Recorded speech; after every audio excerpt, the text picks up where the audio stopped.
content warning for substance abuse, self-destructive behavior, and dysphoria.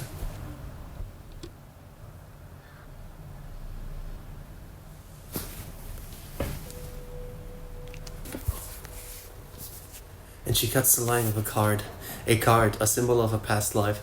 She stares him in the face. To think she used to be like him.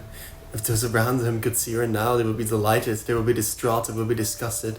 Gods, will he ever forgive her? Will she ever forgive him for what he's done, what he was to her, to them? At least she can feel now, her environment reacts, her environment grows around and with her.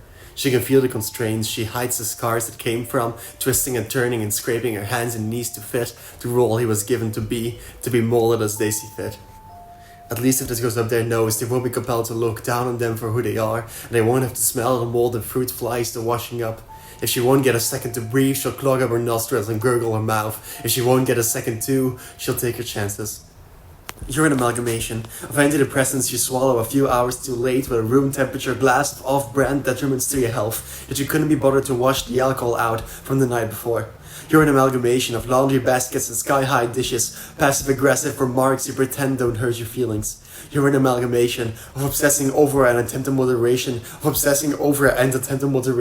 with money, drugs, and people, so you check your bank account and offload the sticker backings under the table, but not that spot. That's where your old student card with an incorrect name and incorrect face decorates a line that would have gone up your nose, decorates a line that could have gone up your nose, decorates a line that would go up your nose, decorates a line that...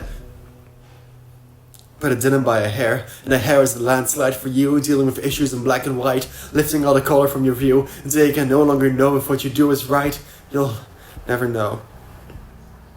So the clock ticks up as your shift ticks down, wishing the limited human existence of yours would be sped up for the sake of killing your work day, hopefully without killing your work. At this point you detest who could blame you, but what's the alternative? Cutting your hair, going back and pretending to be it, or begging for money. As the party goes on, you can't bring yourself to go. God's help me if they see my face or hear my voice. All these things delayed, distorted. Did they notice the makeup simply covering up a skin-deep truth of dysmorphia and euphoria? As people talk, you can't bring yourself to talk. They're not there for you, you're not there at all. As people talk, you can't shake it off your shoulders. Any thoughts turn to words, and all words turn to static, and static to vomit, and I can't hold it anymore and break, and yet I'm static here, and feel justified in place, and the mirror I can face any actions that undertake and undermine. And why won't you show sobered up all at my door, show that I'm solely yours, ignoring your own happiness, show you that I care so much, show it that your thoughts are mushed.